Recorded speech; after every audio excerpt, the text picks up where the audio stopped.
안녕하세요 여러분. 오늘은 팔품사의 두 번째 삼촌에 해당하는 대명사에 대해서 공부하는 시간입니다. 여러분 지금까지의 영상들을 잘 숙지하고 계시죠?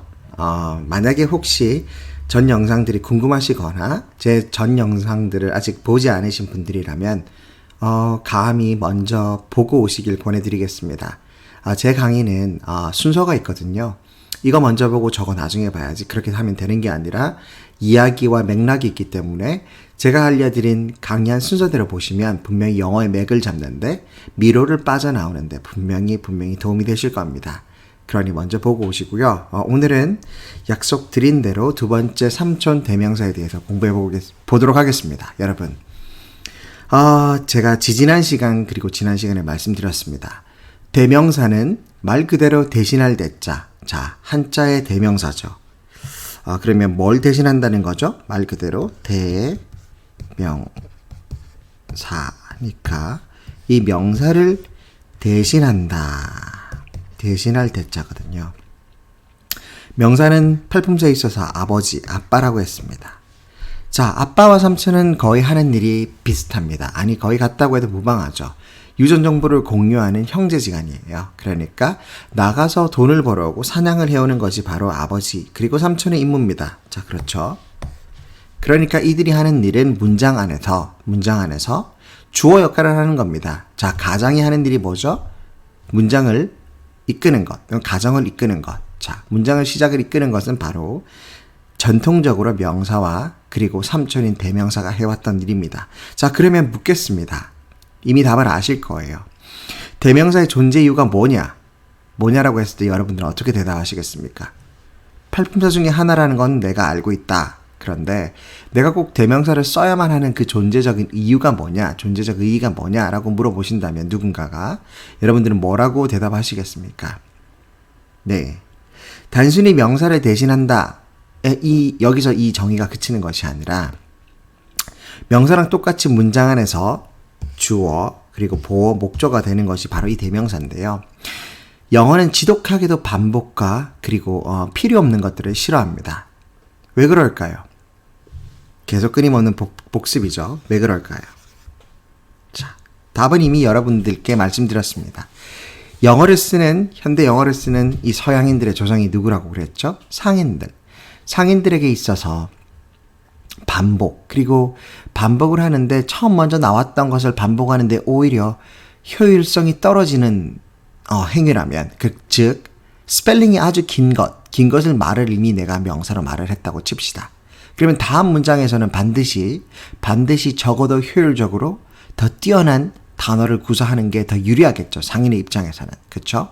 여러분들이 상인이 되어 보십시오. 그럼 더 효율적으로 말을 하게 될 겁니다. 왜? 그것이 비용, 시간, 노력 대비 더 이윤이 남는 행위이기 때문입니다. 그러니까 대명사를 써줘야 되는 겁니다. 왜? 대명사들은 대부분 스펠링이 2개거나 3개거나 그리고 기껏해야 스펠링이 4개거든요.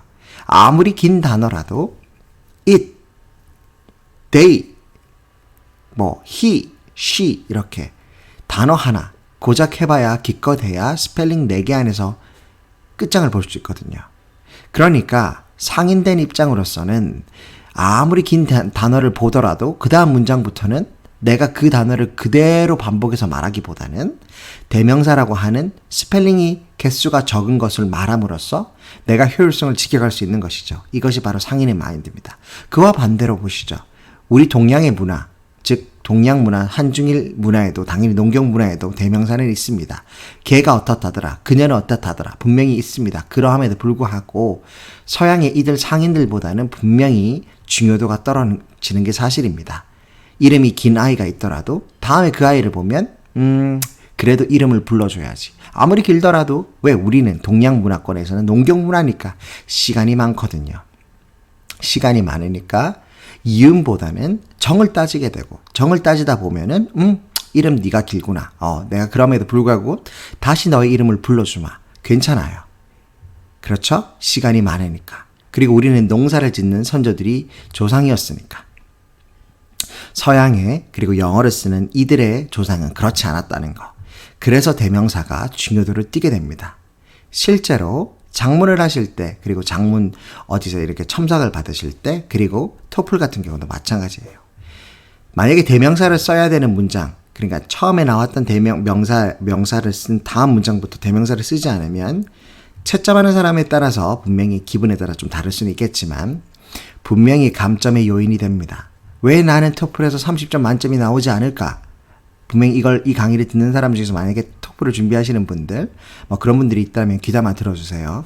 왜 나는 만점이 나오지 않을까? 난 잘했다고 생각하는데, 열심히 연습하고 테크닉도 충분한데, 아마 이런 것들이 부족해서일 겁니다. 아시겠죠? 자, 명사만 있으면 되는 게 아니라 명사 이외에 대명사가 있다는 거. 그래서 명사와 대명사는 꼭 세트로 아셔야 됩니다. 똑같습니다. 명사에 단수와 복수가 있었듯이, 즉 셀 수 있는 명사와 셀 수 없는 게 지난 시간에 우리가 공부했던 거잖아요. 대명사 역시도 명사와 유존 정보를 공유한다고 했죠. 형제지간이니까. 그러니까 대명사에도 셀 수 있는 것, 즉 셀 수 있다고 봤을 때 단수와 복수가 있는 겁니다. 아시겠죠? 명사니까. 명사는 셀 수가 있는 거와 없는 것. 즉 그러니까 셀 수 있다면 단수와 복수가 존재하는 것. 그러니까 대명사 안에도 단수 대명사가 있고 복수 대명사가 있는 겁니다. 대표적인 거로 이런 게 있죠. 단수라면 it, he, she가 있을 거고요. 죄송합니다. she가 있을 거예요. 그렇죠? 복수라면 they가 있겠네요. 이런 것들 인칭 대명사에서. 자, 그런 것들을 제가 오늘 1시간 안에 쭉 잡아드리겠습니다. 자, 한 번 더. 그렇다면 이제 웜업은 됐고, 자, 다시 한번 그려보죠. 대명사. 여러분들은 대명사에 대해서 얼마나 많이 알고 계십니까? 자, 지난 시간에 제가 명사에 대해서 강의를 했습니다. 명사는 크게 5가지를 알고 계셔야 된다고 그랬죠. 명사라는, 자, 품목에 서랍을 엽니다. 여러분 마음속에는 중간에 칸막이가 하나가 있는 서랍을 연다고 생각하시면 됩니다. 그리고 왼쪽 칸막이에는 셀 수 있다라는 태그가 붙은 보집, 보통명사, 집합명사가, 그리고 반대쪽 칸막이 뒤쪽에는 3칸으로 나눠진 곳에 고추물, 고유명사, 추상명사, 그리고 물질명사, 총 이렇게 해서 명사라는 서랍을 열면 그 안엔 5가지 품목이 들어가 있어야 되는 겁니다. 이해되시죠? 대명사는 어떠하냐? 똑같습니다. 역시나 형, 명사와 똑같이 그 동생 삼촌도 그 서랍을 열게 되면 총 5가지 품목을 넣을 자리가 생기는 겁니다. 자, 그것에 대해서 제가 간략하게 짚고 넘어가겠습니다. 자, 따라 하십시오. 인지, 부의, 관. 자, 10번이고 100번이고 그냥 주입하는 겁니다. 이렇게 주입이 많이 되고 완료가 되면 문법책 그 어느 것을 보더라도 제가 가르쳐준 이 뼈대 안에서만 바라보시면 됩니다. 그러면 이 안에서 이 뼈대를 잡고 문법책을 보시면 그 문법책에서 뭘 봐야 되는지, 내가 부족한 부분이 어디인지, 어디에 살을 붙여야 되는지 본인이 판단할 수 있을 겁니다. 자, 인칭, 지시, 부정, 의문, 관계입니다. 그러니까 인칭 대명사, 지시 대명사, 부정 대명사, 의문 대명사, 관계 대명사. 그래서 약자로 인지부의관, 인지부의관, 인지부의관, 인지부의관 100번씩 입에 익히셔야 됩니다. 보집, 고추물이 명사였다면 대명사는 인지부의관, 인지부의관, 인지부의관입니다. 자, 여기까지가 암기가 끝나면 하나하나 제가 여러분 머릿속에 USB로 복사한 것처럼 옮겨다 드릴 생각입니다. 어떻게? 역시나 이야기로요. 제8품사 5구 3절은 전체적인 가계도 이야기면서 동시에 그 하나하나 안에 최대한 알기 쉽도록 이야기로 여러분들께 알려드리고 있습니다. 역시 대명사 역시도 이야기로 만들면 참 재밌는 이야기가 됩니다. 제가 이 이야기를 만들게 된 계기는 역시나 초등학생들을 가르치게 되면서 만든 이야기지만, 역시나 이 이야기를 만들고 나서 제가 이 이야기를 만들 때 근거로 했던 내용들은요, 역시 영어의 역사라든지 그리고 영어적인 문화에 있어서의 그런 서적들을 좀 참고했다는 거 미리 알려드립니다. 제가 이야기하고 강의하는 모든 내용들이 여러분들 수준에 다를 수도 있고, 그리고 학교에서 배우지 않는 것들도 있고, 그리고 다를 수도 있다고 저는 감히 생각합니다. 제가 받았던 영어 교육을 받았던 때는 1996년도 처음 중학교 1학년 때 ABCD를 처음 배웠으니까요. 그때랑 지금 24년, 5년이 지났잖아요. 그러니까 혹시 이 강의를 듣는 사람 중에서 이거는 아닌데 싶으신 분들은 아마 저랑 받은 교육이 또 다르기도 하고 하니까 문법책을 펴셔서 본인에게 맞는 챕터대로 제 강의를 그냥 맞는 대로 흡수하시면 좋겠습니다. 그렇게 공부하시면 크게 무리는 없을 것 같아요. 자, 들어가겠습니다. 어떻게 인칭, 지시, 부정, 의문 관계를 설명할 것인가, 이야기로 만들 것인가. 여러분들이 생각하시기에 이 대명사의 5가지 대명사의 종류를 배울 때 혹시 내가 더 빠진 것은 없나? 더 많은 종류가 있다고 내가 학교에서 배웠는데 아닌데 이 정도면 충분해. 또는 나는 이런 말을 처음 들어봐. 여러 다양한 수준들이 있으실 거라고 저는 생각합니다. 학생들의 수준이 다 같을 수는 없으니까요. 그런데 여러분들이 제가 지금부터 다음 슬라이드나 다다음 슬라이드에서 마무리 지으면서 하나씩 걸고 넘어지면 이 하나하나씩에 대해서 다 설명드리면 여러분들이 아마 고개를 끄덕이실 거예요. 어디선가 한 번씩은 들어봤는데 내가 중학교 때 그리고 적어도 고등학교 때는 꼭 들어본 말인데 이게 이런 식으로 이렇게 뭉텅이로 배워야 되는 것이었구나. 이렇게 역학관계가 성립되는 것이었구나. 이게 순서가 있었던 것이었구나. 문법책이나 이런 데는 순서가 나오지 않아요. 왜? 역사적 배경을 경시했다는 말보다 역사적 배경을 생략했거나 그런 것들이 중요한 문법 설명들이 아니었기 때문입니다. 하지만 정확하진 않습니다. 제가 말씀드리지만 이 이야기는 정확하진 않습니다만 제가 읽은 책들이나 근거해서 말씀드리면 분명히 어느 정도 상관관계가 있습니다. 시의적으로 무엇이 먼저 태동했고 더 늦게 태동했고 이런 것들은 분명히 시의적으로 관계가 있으니까요. 그 순서대로 제가 인칭, 지시, 부정, 의문 관계를 나열했다는 거. 그러니까 반드시 인지, 부의, 관이라고 외우셔야 됩니다. 순서가 뭐라고요? 1번 인지, 부, 의, 관. 이 순서대로만 정답이 되어야만 됩니다. 아시겠죠? 대명사라는 미로를 한번 빠져나가 봅시다.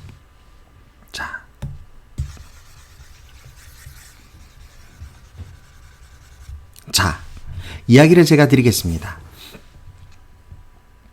영어를 쓰는 사람들의 조상은 크레타인이었습니다. 자, 서양인의 조상이라고 그랬죠. 지중해 연안에서 이집트나 이런 페르시아만에서 중개무역을 하던 상인이 그들의 조상입니다. 오늘날 서양인의 조상이란 말입니다. 하지만 어쨌든 역사적 배경을 다 차치하고 시대를 거슬러 내려오다 보면 결국은 영국이라는 섬, 옛날의 영국 섬, 지금의 영국이라는 나라의 옛날 이름은 브리튼이었습니다. 그게 섬나라죠. 그러니까 브리튼 섬이었습니다. 브리튼. 오늘날 대영 제국이죠. 그것의 옛날 이름은 어쨌든 브리튼 섬이었습니다. 자, 이들의 살던 이 나라에 만약 이 브리튼 섬에는요 원주민이 살았겠죠, 당연히. 그러니까 수많은 역사를 이제 쭉 거슬러 내려오다 보면 왜 영국 언어, 즉 오늘날 영어가 개방성 언어이고 그리스어니, 라틴어니, 프랑스어니, 그리고 뭘까요? 또 그리고 북방계 언어라면 북유럽 언어를 얘기합니다. 그리고 원주민 말, 브리튼 섬에 살던 사람들의 원주민 말이니 왜 이렇게 모든 게 짬뽕이 됐을까? 그리고 독일어, 게르만어까지 왜 이렇게 됐을까? 그게 다 역사적 배경이 있는 거예요. 유럽은 다 대륙으로 되어 있잖아요. 그러니까 이동이 가능했단 말이죠. 그러니까 그런 것들을 다 했을 때 결국 영어는 하나의 뭉텅이, 그러니까 오늘날 미국처럼 인종의 용광로라는 미국처럼 모든 언어의 용광로 같은 다 멜팅 팟 같은 데가 바로 브리튼 섬이 될 수밖에 없었던 그런 이유가 있습니다. 자, 그런 설명들은 제 다른 강의를 보시면, 초기 강의를 보시면 아마 참고하실 수 있을 겁니다. 그거 보시고요. 제가 이야기를 한번 시작해 보도록 하겠습니다. 자, 영국에 살던 사람들은 처음에 아주 원주민들이 살았죠. 이들은 아주 야만족들 중 일부였습니다. 어떻게 설명해야 될까요? 문명이 꽃피운 뒤에, 문명이라고 하면 글이 생겨나고, 문화도 생겨나고, 그러니까 그럼에도 불구하고 대륙과 떨어진 영국에서는 상대적으로 섬이다 보니까 이런 것들을 받아들이는 그런 시기적으로는 좀 뒤처졌다고 여겨집니다. 그래서 이들의 생활은 대부분 바야바의 생활이었어요. 바야바 하면 어떤 게 떠오르시나요? 그런 약간의 원시민족 같고 폭력적이고 고기를 야생에서 사냥해서 잡아 뜯어먹고 숲을 살고, 그리고 여러분들이 영화에서 보신 그런 이미지입니다. 추운 겨울에도 이렇게 동물의 가죽으로 만든 옷을 입고 그리고 집단 부족 생활을 하면서 사냥을 하면서 그렇게 막 이렇게 소리 지르고 숲에서 나와서 사람을 약탈해가고 사륙하고 뭐 이런 민족들이었어요. 그러다 보니까 이들에게 있어서는 제일 처음에 이들의 어쨌든 서양의 조상은 상인이라고 했잖아요. 이들이 모든 서양의 뿌리에 근간이 되는 서양 문화의 근간이 되는 건데 이들에게 있어서도 마찬가지로 내가 처음에 크게 언어를 꽃피우기 전에 내가 뭐 상권 문화를 발달시킨다, 농경 문화를 발달시킨다 이런 생활을 하기 전에 그들은 야만성을 띤 야만 민족이었다는 거 여기까지 아시고 이야기가 출발된다고 생각하시면 됩니다. 이들에게 있어서는 처음에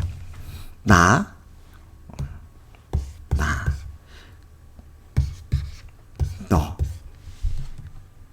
이렇게 이분법적 사고에서 모든 대화가 이루어지기 시작한다고 보시면 됩니다. 자, 문명이 더 발달하기 전에는 뭐가 제일 중요할까요? 내가 중요합니다. 왜? 나의 안전. 내가 오늘 안전하게 동물에게 잡아먹히지 않고 오히려 내가 동물을 사냥하는 것. 그리고 동물의 발톱에 핥혀서 내가 피를 흘리고 죽는 것이 아니라 아무런 부상도 없이 내가 동물을 잡아서 집에 가져가서 요리를 해서 우리 가족과 처와 자식을 먹이는 것. 그리고 다음에 눈을 뜨면 다시 사냥하러 나가고 이 생활을 반복하는 것.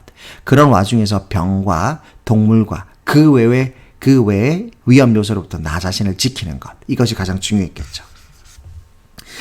그래서 그들에게는 제일 처음에 나라는 개념이 제일 먼저 뿌리 잡습니다. 서양의 개인주의적 정신과도 일맥상통하는 겁니다. 그래서 이것을 인칭이라고, 자, 처음 인칭을 얘기합니다. 이것을 바로 1인칭이라고 합니다. 1인칭. 자, 사람을 나타내고 칭하는 거죠. 그래서 첫 번째 대명사는 인칭 대명사부터 발달하게 되는 겁니다. 인칭 대명사. 자, 1인칭이 납니다. 숫자 쉽죠? 1은 오직 납니다. 그래서 영어로 I라고 하죠. 1은 I밖에 없습니다. 자, 내가 먼저 있어야 그 위에 세상 모든 것들이 존재한다고 그들은 사고를 확장시켜 나갑니다.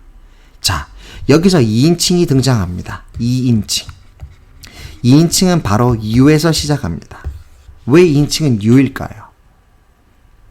자, 철학적인 개념입니다. 상인이죠. 상인에게 있어서는 다시 한번 얘기합니다. 시소입니다. 내가 있으면 너가 있는 겁니다. 왜? 시소가 등가를 이루어서 왔다 갔다 움직이고 거래와 교환이 일어나기 위해서는 나 자신만 있으면 안 됩니다. 뭐가 있어야 되죠? counterpart, 상대방이 있어야 됩니다. 즉, 지금 나와 이야기를 하고 내 이야기를 듣는 바로 너, 눈앞에 있는 내 목소리를 이해하고 나와 대화를 주고받고 인터랙션을 하는 그래서 너를 U라고 그러고 그것을 2인칭이라고 합니다. 자, 이렇게 해서 나와 핑퐁 게임을 합니다. 자, 어디 세상사가 나와 너만으로 이루어지던가요? 아니죠. 세상에는 무수한 사람들이 있습니다. 나와 너가 이야기할 때 그 주위에 이야기를 듣는 사람들도 있고 우리 이야기에 관심 없는 저 무리에 떨어진 사람들도 있습니다. 아니면 구경하던 여기 가까이서 이야기를 듣는 사람들도 있죠. 그렇죠? 자, 이들을 이야기할 때가 바로 나와 너를 제외한 나머지 3인칭이라고 하는 겁니다. 자, 나와 너를 제외한 나머지. 그래서 그 나머지가 한 명일 때면 he나 she나 it으로, 2명 이상의 복수일 때는 they로 표현하는 겁니다. 그게 만약에 남자면 그, 여자면 그녀, 사람이 아니라면 그것, 그리고 사람이든 사물이든 상관없이 어쨌든 2개 이상의 복수라면 그들 또는 그것들 이라는 이렇게 4가지의 대명사로, 인칭 대명사로 3인칭을 꾸려나가게 되는 것입니다. 이해되십니까? 그래서 인칭에는 1인칭, 2인칭, 3인칭 밖에 없는 것입니다. 자, 2인칭은 U에서 시작했지만 어쨌든 하나 더 있어요. 확장된 버전의 We도 2인칭입니다. 왜? 너를 포함하고 있으니까. We라는 말은 우리라는 소리죠. 나와 너를 한데 묶은 것, 즉 우리 둘 다.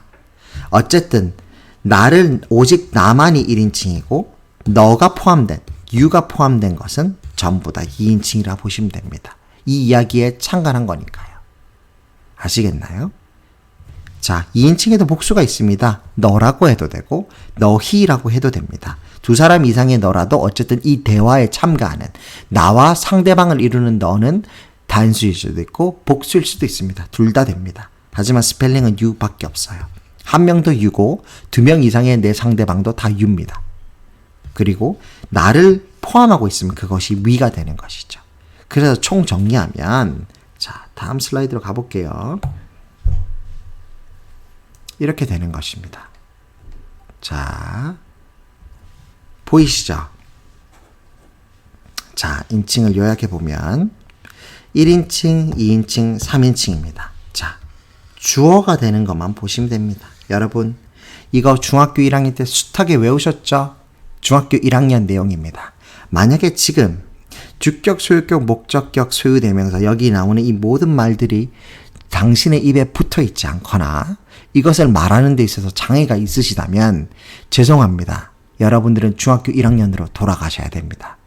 중학교 1학년 공부를 제대로 하지 않으셨기 때문에 여기 구멍이 생긴 것이고 이런 사소한 구멍 때문에 여러분들이 10년이든 20년이 지나도 또다시 영어 강의를 들으셔야 되고 영어 학원으로 가셔야 되고 또 누군가의 스승에게 아쉬운 소리를 하셔야 되는 겁니다. 반드시 외웠어야 했던 것들이죠. 이것은 기본 중에 기본이니까요. 자, 1인칭의 주격을 저희가 공부한 겁니다. 방금. 왜? 대명사에는 격이 있습니다. 주격, 말 그대로 주어 자리에 위치할 수 있는 말이란 소리입니다. 소유격, 형용사의 위치일 때 쓰일 수 있는 대명사라는 소리고요. 목적격은 바로 오 자리에 들어간다는 소리고요. 소유 대명사는 말 그대로 그냥 별 뜻 없이 다 되는 겁니다. 주격이든 보어든 목적격이든 소유 대명사의 뜻은 뭐뭐의 것, 소유를 나타내주는 말이라는 소리입니다. 자, 이 내용을 굳이 설명 안 해도 여러분들 다 알고 계십니다. 중학교를 졸업하셨다면. 그러니까 문법책을 보시고 이 내용이 이해가 가지 않는다면 외우시면 됩니다. 자, 그 전에 제가 방금 전 슬라이드에서 바로 1인칭과 2인칭과 3인칭이 왜 그러한지 인문학적으로 여러분께 이야기를 만들어 알려드린 것입니다. 여기서 대명사가 출발한 겁니다. 서양인들의 사고방식은 지극히 개인주의적입니다. 왜? 그들이 상인이었으니까요. 상인이 아무리 땅을 잡고 터를 잡고 생활을 한다 한들 그들의 조상에게서 그 얼을 물려받았지 않겠습니까? 그들은 내가 물건을 팔고 내가 안전하고 내가 내 입에 풀칠을 하고 호구지책을 중요하게 여기고 안전을 중요하게 여기는 것을 최우선으로 삼았던 개인적인 성향의 민족이었습니다. 그러니까 약탈도 서슴지 않았죠. 그렇죠? 그랬기 때문에 인칭의 발달에 있어서 그들의 철학을 이해하는 것이 무엇보다 우선시 되어야 됩니다. 왜 I가 1인칭인지, You가 그리고 we가 2인칭인지, 그리고 it, he, she, they가 3인칭인지 이해를 하셔야 되는 겁니다. 아시겠죠? 자, 우리 중학교 1학년 때 이렇게 외웠습니다. I, my, me, mine, you, yours, we, our, us, ours, it, its, it, he, his, him, his, she, her, hers, they, their, them, theirs. 뭐 노래는 어쨌든 다 다르지만 산토끼 노래에 붙여서 외우신 분들도 있고 저도 지금은 그 노래가 까먹어서 잘 안 되는데 음유를 붙여서 외웠던 기억이 납니다. 여러분 나름대로의 방법이 있으실 겁니다. 혹시 이것이 외우는데 좀 버겁다면 한번 천천히 보십시오. 여러분들이 다 아는 단어가 여기 나와 있습니다. 격이라고 하는 말은 말 그대로 자리에 맞게 배치시켜라 라는 뜻입니다. 격에 맞게 너 말해, 너 행동해 이런 말 많이 쓰죠, 한국 분들. 격에 맞게. 그 격이 바로 클래스에 맞게, 자리에 맞게, 때와 시간, 장소에 맞게 쓰라는 말입니다. 주어 자리, S 자리에 쓸 때는 이러한 형태로 쓰고 소유격의 형태일 때 명사 앞에서는 이러한 형태로 쓰고 그러니까 my book, 나의 책이란 소리죠. 그러니까 형용사는 뭐뭐의라는 소리입니다. 너의 책, your book, 우리의 책, our book, 그것의 책, its book, 그의 책, his book, 그녀의 책, her book, 그들의 책, their book 이런 식으로 말입니다. 그리고 이것은 목적어 자리에 쓸 때 바로 O 자리에 위치하는 즉 3, 4, 5 형식에 쓰일 때 그 목적어 자리에 쓸 수 있는 형태를 말합니다. 그래서 목적격의 해석 방법은 을을로 해석하시면 됩니다. 을을. 그러니까 이게 뭘까요? 나를, 너를, 우리를, 그것을, 그를, 그녀를, 그들을. 이것도 마저 적어드릴까요? 나의, 너의, 우리의, 그것의, 그의, 그녀의, 그들의. 자, 주어는 어떻게 해석할까요? 자, 한글 말토시 이런 것을 한국말로 뭐라고 하죠? 어미라고 합니다. 말꼬리 미자, 꼬리 미자를 써서 어미라고 하는데 그래서 은는 이가라는 말 어미가 붙은 게 바로 주어적인 내용이죠. 자, 그래서 나는, 너는, 우리는, 그것은, 그는, 그녀는, 그들은 이렇게 해석하는 겁니다. 아시겠죠? 그리고 마지막 소유 대명사는 소유를 나타내는 뭐뭐의 것이라고 했죠. 이것은 격이 따로 없습니다. 그래서 SEO에 다 들어가고 굳이 표현하자면 나의 것, 너의 것, 우리의 것. 여기는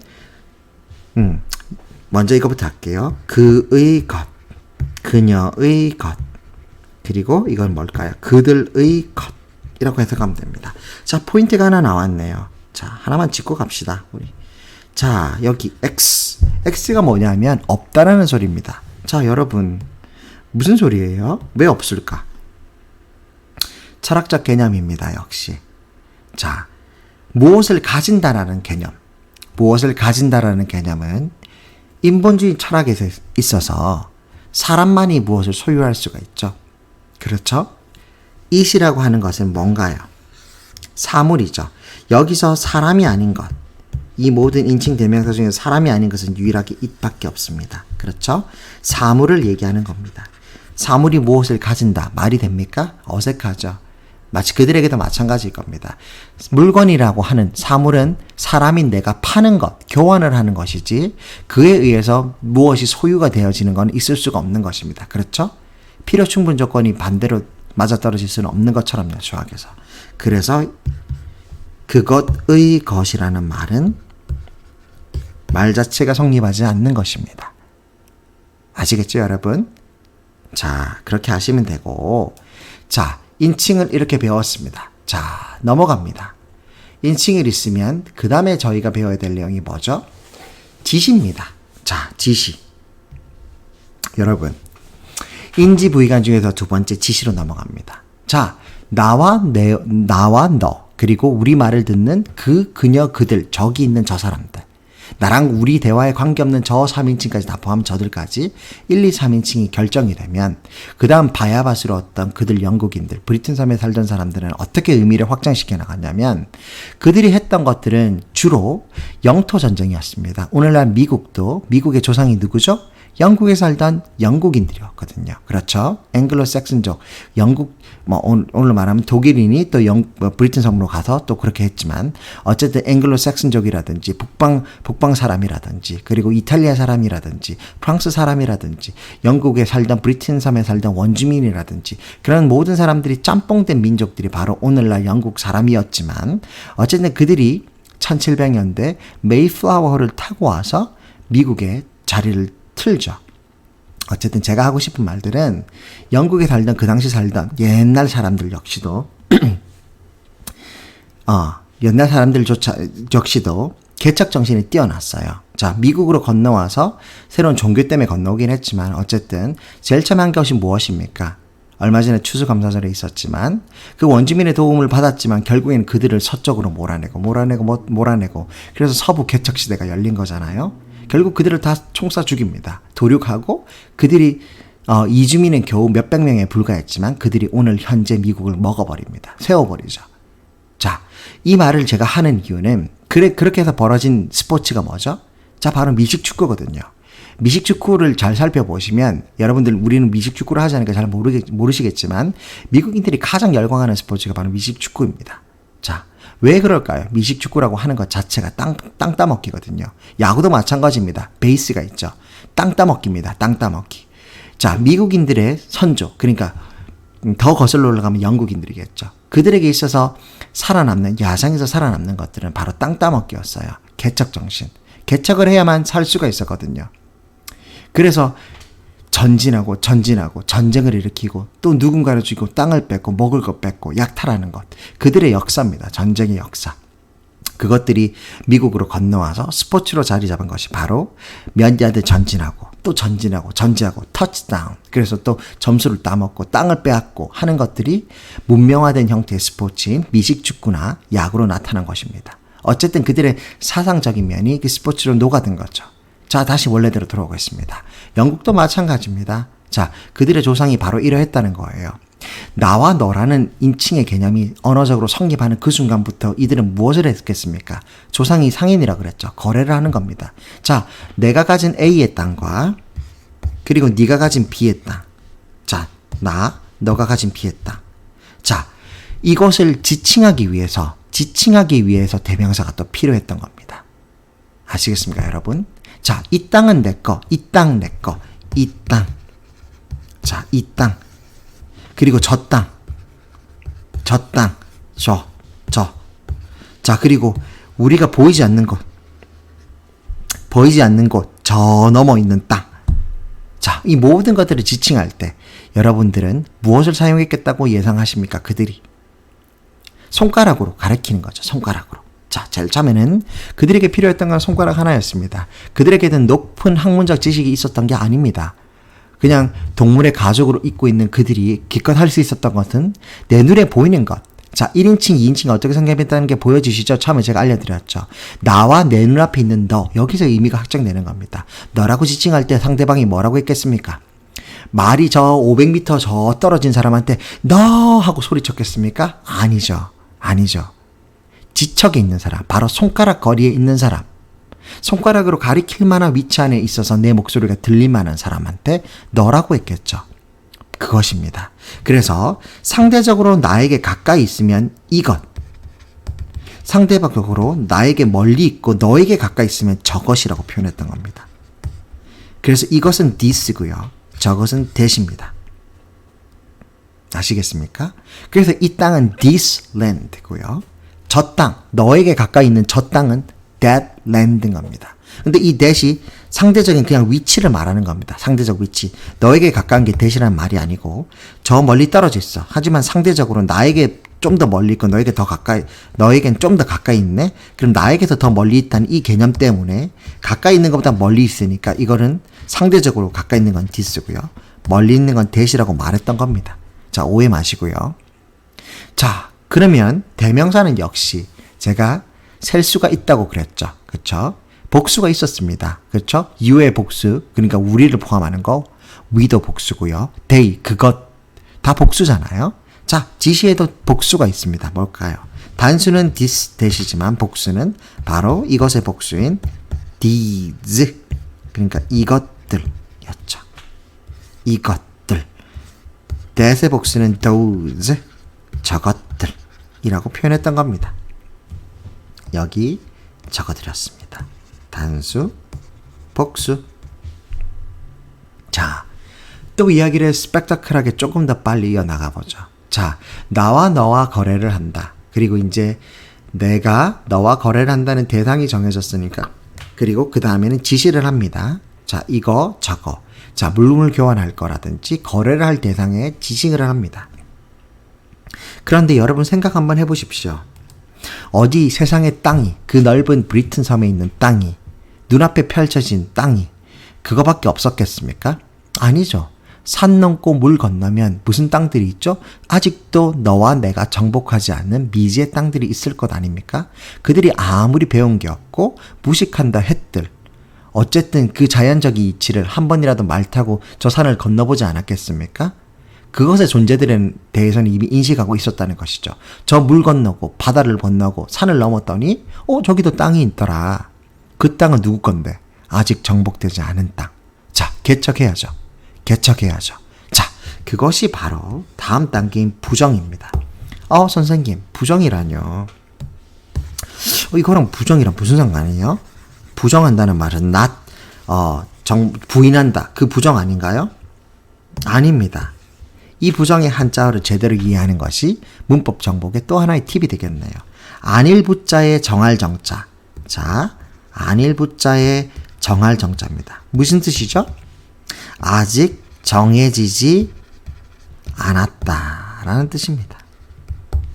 자, 손가락으로 가리킬 수 있는 것들은 this와 that, these와 those로 모든 것들이 이미 해결되었습니다. 서로 피 터지게 싸워서 누구 하나를 죽이고 취득했던 아니면 물물교환으로 거래를 했던 상인의 마인드로 어쨌든 손가락으로 가리킬 수 있는 이 주위에 너와 내가 있는 이 주위 랜드는 모두 정복이 됐고 모든 결정권이 끝났습니다. 그렇다면 말씀드린 바와 같이 아직 정복되지 않은, 정해지지 않은, 이게 뭐가 정해지지 않았다? 주인이 아직이 생략된 말입니다. 아직 너와 내가 주인이 될 수 있는데 potentially, 잠재적으로 주인이 아직 정해지지 않은 것들에 대해서도 지칭을 해야 될 것 아닙니까? 그래서 생겨난 게 바로 부정대명사입니다. this와 that으로는 한계가 있었거든. 그래서 의미가 확장이 됩니다. 요렇게. 자, 문법책을 보시면 문법책들마다 이것보다 좀 더 많거나 좀 다르게 설명했거나 그런 책들이 있습니다. That's okay. 괜찮습니다. 다 맞는 얘기입니다. 다 맞는 얘기예요. 근데 그중에 제가 그냥 오늘 추려본 겁니다. 이 정도는 알고 계시면 큰 무리 없다. 제 문법 수업의 큰 포인트는요. 제가 여러분들의 이 문법 강의를 들으면 토플을 100점 맞게 해주겠다 이런 얘기가 아니에요. 제 강의의 특징은 이 문법의 뼈대를 완벽하게 해부해서 보여드리는 겁니다. 해례본처럼. 그러면 수준에 맞게 살을 갖다 붙이시는 게 여러분들의 공부 방법이 되면 되겠습니다. 저는 영어를 어떻게 해야지 공부를 시작해야지 모르는 분, 그리고 어떻게 했든지 간에 나는 길이 막혔던 분, 발전이 없는 분, 그리고 다른 시험을 치고자 하는데 문법 자체가 너무 어려워서 아직 책조차도 사놓고 꺼내보시지 않은 분들, 그런 분들을 대상으로 해서 제가 문법을 어떻게 정복하는지를 알려드리고 제 머릿속에 있는 것들을 그대로 보여드리는 겁니다. 자, 그러니까요. 서점에서 사진책에서 혹시 이거와 다른 부정대명사 좀 더 많거나 좀 다른 내용을 얘기한다 해도 that's okay. 괜찮습니다. 다 일맥상통하는 이야기들 중에 하나입니다. 제가 빼먹었거나 그 책이 더 얘기한 겁니다. 상관없습니다. 제가 생각할 때 이 정도는 알고 계시면 된다 하는 것만 그냥 제가 여기 뽑은 거니까요. 이 정도만 알고 계시면 됩니다. 그러면 시험 치는데도 큰 무리가 없으세요. 자, 들어갑니다. 아직 정해지지 않았다? this와 that 말고 정해질 게 또 남았나? 말 되죠. 저 넘어 있는 어느 불특정 다수를 정해야 되니까요. 자, 여러분들이 상점에 갔다고 칩시다. 근데 엄마의 손을 잡고 갔네요. 어릴 적 여러분 문방구, 지금 문구점이라고 그러죠. 스테이셔너리 스토어에 갔어요. 펜을 사야 돼. 펜을 사야 되는데 엄마를 데리고 갔어. 그랬는데 어디 서점에 가면, 그러니까 문구점에 가면 펜이 달랑 하나만 있습니까? 그리고 그 종류도 달랑 하나만 있습니까? 아니죠. 제가 못 그리는 실력이지만 한번 그려볼게요. 요렇게. 아마 격자 모양으로 돼 있었던 것 같은데 제가 학교 다닐 때 문구점은요. 이렇게 보면 이렇게 펜들이 쭉 꽂혀 있고, 또 빨간 펜도 이렇게 막 꽂혀 있고, 파란 펜도 이렇게 꽂혀 있고, 그리고 막 노란 펜도 이렇게 막 꽂혀 있고. 여러분 이런 거 보신 적 있죠? 문구점 가면 아직도 한국은 다 이렇게 팝니다. 엄청 대량으로. 자, 좋은 펜들도 팔고 가격 대비 이건 500원, 1000원, 1500원, 2000원 다 가격대도 다르고요. 그렇죠? 자, 제가 드리고 싶은 이야기는 여기서 시작입니다. 여러분들이 문구점에 갔는데 펜을 골라야 되는데 엄마를 쫄려서 간신히 사야 되는데, 자, 엄마가 이야기합니다. 너 펜 필요하다 그랬지? 자, 펜 하나 골라봐. 펜 하나 골라봐. 자, 펜 하나 골라봐. 자, 그럼 여러분 심장이 뛰기 시작합니다. 무슨 펜을 사야 될까? 달랑 하나만 사야 되나? 어떡하지? 엄마가 돈이 없나 보다. 하나만 사야 되겠구나 하면서 하나를 어차피 골라야 됩니다. 나에게 가장 필요하고 가장 쓰임새가 많은 펜, 내가 가장 필요로 하는 necessity, 필수품이 뭔가? 자, 나는 빨간색 펜이 반드시 필요해. 학교 선생님이 빨간색 펜으로 필기하라고 했거든. 중요한 내용은. 자, 빨간색 펜을 하나 고릅니다. 자, 골랐습니다. 여러분, 제가 지금 이렇게 하나를 골랐어요. 여기 펜이 몇 개가 있는지는 알 수가 없어요. 세어보지도 않았고, 여러분들이 펜을 사면서 여기 몇 개가 있는지 세어보고 고르십니까? 아니죠. 자, 불특정 다수의 정말 많은 펜 중에 하나를 고른 겁니다. 하나. 근데 그 하나가 확률적으로 어느 펜을 고를지는 아무도 몰라. 그냥 내가 손에 잡힌 거 아무나 꼽은 겁니다. 그렇죠? 그때 첫 번째 하나가 바로 바로 뒤에 자음이 오면 어라고 그러고 뒤에 모음이 오면 언이라고 그러죠. 이건 알고 계시니까 그냥 할게요. 관사 언. 하나의라는 소리죠. 하나라는 소리입니다. 한마디로 무슨 소리죠? 원이라는 소리입니다. 그래서 어떤 문법책에 보면 원하고 같다고 이렇게 해놨습니다. 똑같은 소리입니다. 다. 언, 원. 그냥 하나. 첫 번째 하나를 말하는 겁니다. 자, 엄마가 그럽니다. 얘야, 빛나야.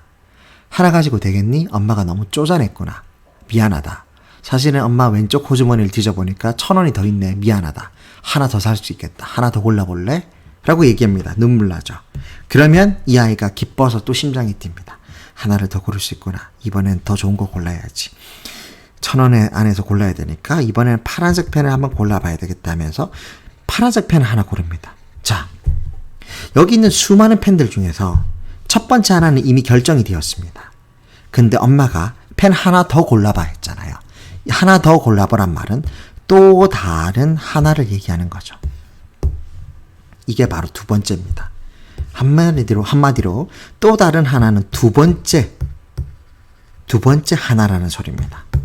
자, 여러분, 여기서 제가 문법책에서 쉽게 찾을 수 없는 철학적 의미를 여러분들 머리에 심어드리겠습니다. 서양인들이 왜 이렇게 사고를 하는지를 아셔야 됩니다. 두 번째 하나라는 소리를 이들은 another이라고 합니다. 자, 보십시오. an 똑같죠. other이란 말은 다른이란 소리거든요. 뜻 자체가. 다른 하나라는 소리입니다. 그러니까 한마디로 또 다른 하나. 자, 여기까지 두 번째입니다. 당신이 맨 처음 고른, 나의 자녀가 맨 처음 고른 거는 반드시 on 또는 또는 one입니다. I got one. 나 하나 골랐어. I got one. 하나 취득했어. you, and I got another. 난 또 하나를 얻었어. 이렇게 얘기하는 거거든요. 자, 첫 번째 1번, 그리고 이건 2번입니다. 자, 이거는 1번이고요. 이건 2번입니다. 선생님, 1번, 2번이라고요. 여기 순서가 이렇게 되나요? 자, 문법책에서는 여기까지는 얘기합니다. 그런데 제가 여러분들께 지금 드리겠다고 하는 거는 바로 여기서 확장된 철학적 개념입니다. 서양인들의 처음 인칭이 어떻게 발달됐다 그랬죠? 나와 너입니다. 나와 너라는 말은 말 그대로 내가 있으면 나의 거래 상대자인 당신, 상인의 조상답게 너가 있습니다. 너. 1인칭이 있으면 you가 있는 거죠. 2인칭 you가. 마찬가지입니다. 내가 하나를 얻었으면 너도 또 다른 하나를 얻는 겁니다. 왜? 이게 물물교환 상인의 마인드에 맞거든요. 너가 나한테 하나를 주면 넌 또 다른 하나를 얻는 거야. 여기서 개념이 출발하는 겁니다. 그래서 영어는 특히 이렇게 정해지지 않은 거죠. 아직 부정대명사입니다. 그들이 말 타고 산을 건넙니다. 함께 나가는 거예요. 일단 거기까지 같이 가보자. 땅이 얼마나 큰지 보고 우리 거래를 하기로 하자. 가위바위보로 그 땅을 결정짓든 달리기 순서로 그 땅을 먼저 먹든 결정하든 아니면 인구수로 결정하든 싸움으로 결정하든 일단 가보고 함께 결정합시다. 거래를 하려면요. 무조건 서양의 개념에서는 대상이 2명이 필요했던 거예요. 나와 거래를 할 대상이요. 그러니까 그 거래를 해서 무언가를 얻으려면 나 좀 뭔가를 줘야 되거든. 그리고 내가 뭔가를 얻는다고 생각하면 또 다른 한 사람도 얻어야 되는 거거든. 그게 바로 평범한 상인들의 마인드였어요. 돈을 받았으면 물건을 줘야 될 거 아니야. 그걸 화폐가 생겨나기 이전으로 더 거슬러 올라가면 물물 교환의 시대가 있었죠. 상인들. 내가 우유를 줬으면 나는 빵을 받아야 될 거 아니야. 그럼 내가 빵을 줬으면 너는 책을 줘야 되는 거 아니야. 그쵸? 받는 게 있으면 오는 게 있으면 가는 게 있고 가는 게 있으면 오는 게 있어야 되는 겁니다. 바로 여기서 바로 부정대명사도 그 개념에서 크게 벗어나지 않아요. 그렇기 때문에 이들은 처음에 2개는 세트. 자, 보세요. 이렇게 보시면 쉬울 거예요. 처음에 이 2가지는 무조건 정해진 겁니다. 선생님 방금 정해지지 않았다면서요. 말 그대로 정해지지 않는 것 나타내는 부정대명사긴 한데 어쨌든 이 순서가 정해졌단 말입니다. set, 정해 fix 된 거예요. 처음 갖는 거는 반드시 one입니다. 하나. 그 다음에 없는 건 another, 두 개입니다.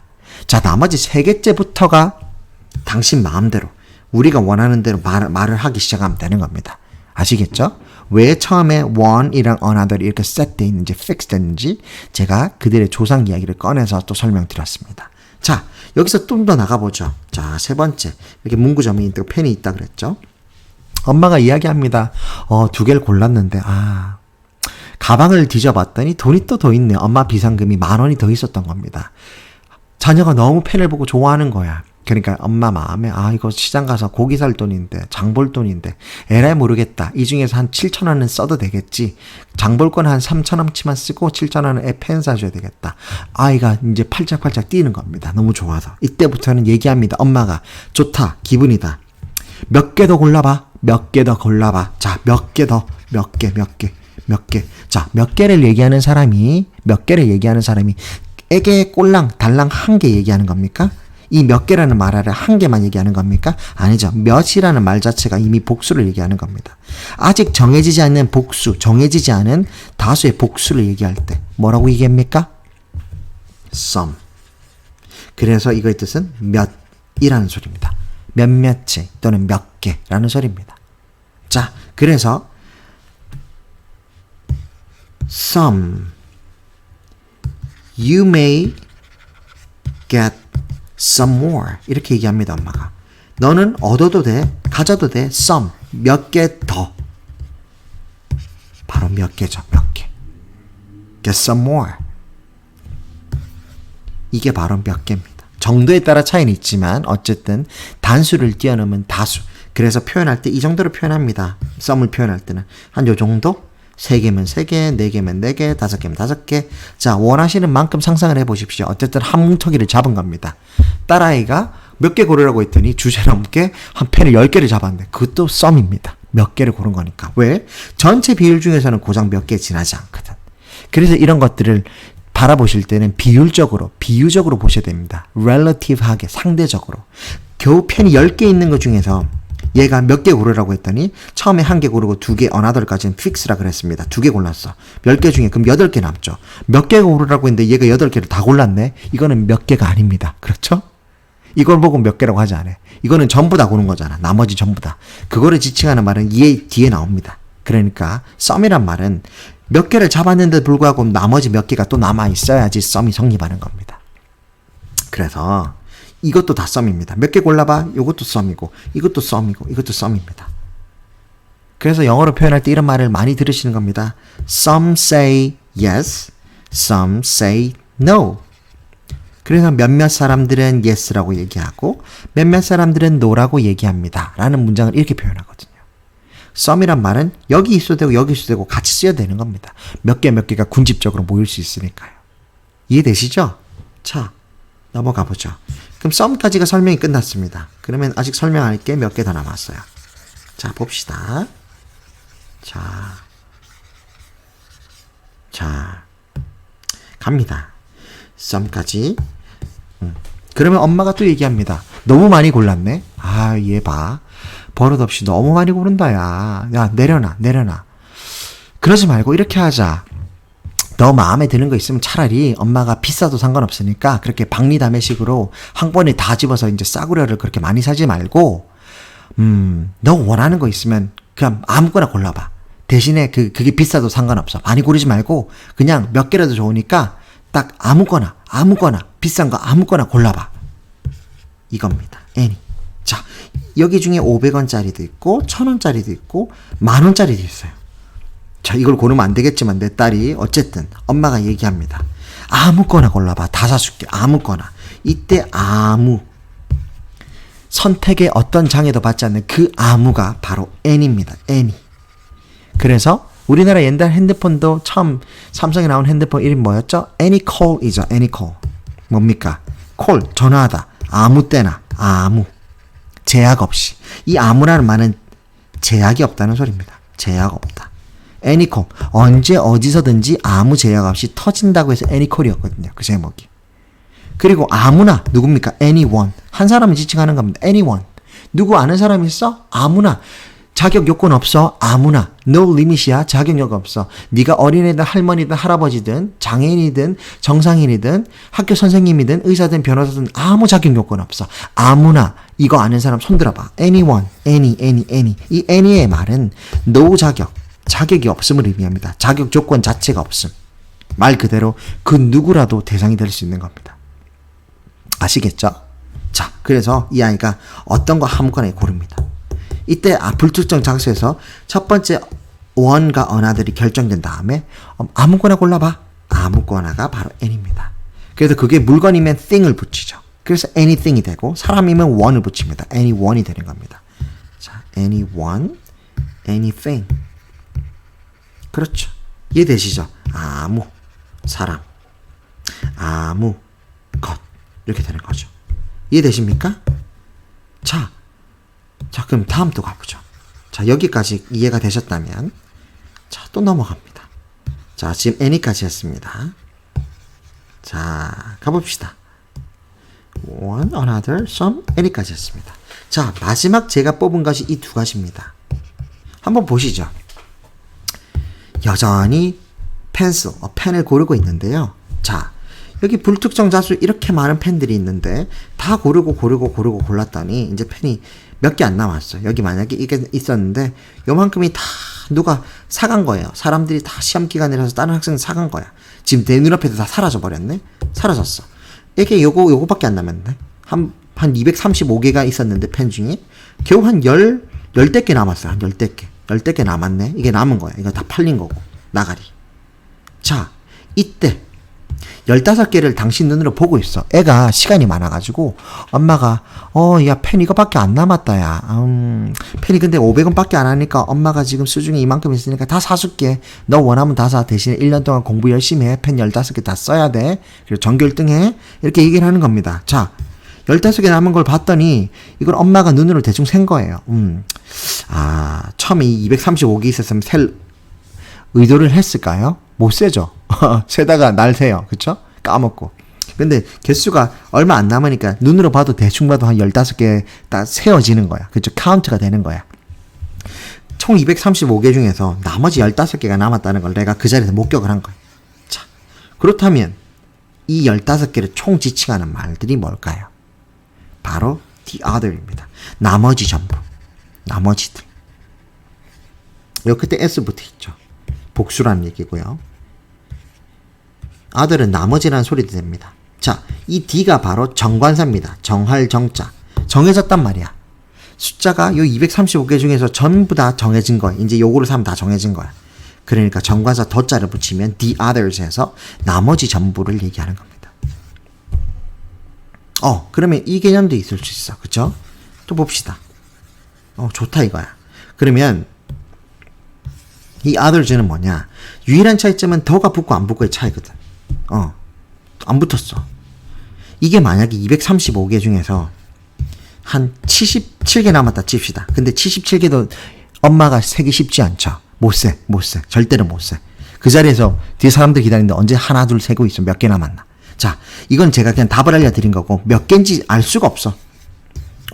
그렇게 많이 사갔는데도 나머지 요만큼 남았네. 근데 10대 개니까 내가 눈으로 셌지. 이 정도면 못 센단 말이죠. 한 100개 남았다 치면 못 세. 그러니까 뭉뚱그려서 other, 즉 다른 것들이라고 표현한 겁니다.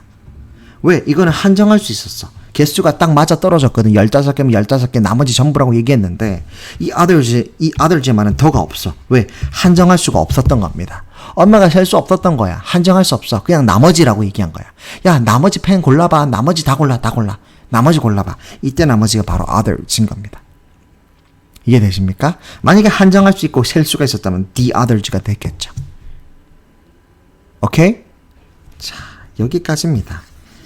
자, 설명이 거창할 거 없어요. 부정대명사는 이 부정이란 말 한자어만 이해하시면 문법책을 이해하기 훨씬 수월하니까요. 문법책이나 구글이나 네이버에다가 분명히 부정대명사라고 딱 치시면 예문들이 쫙 나와요. 제 이 문법 자료들을 보시고 공부가 끝나고 구글이나 네이버에다 바로 그 타이틀을 쳐보세요. 그러면 이제 내용들이 쉽게 나오니까 제 이야기를 듣고 그걸 들으시면 훨씬 이해가 쉬울 겁니다. 그 공부가 더 빨리 되겠죠. 이해가 안 됐던 부분도 빨리 될 거고요. 그렇게 제 강의 자료를 쓰셨으면 좋겠습니다. 효율을 높이기 위해서. 자, 다음 넘어갑니다. 자, 나와 너가 결정된 이 인칭에서부터 지시, 이 땅 내 거, 저 땅 네 거.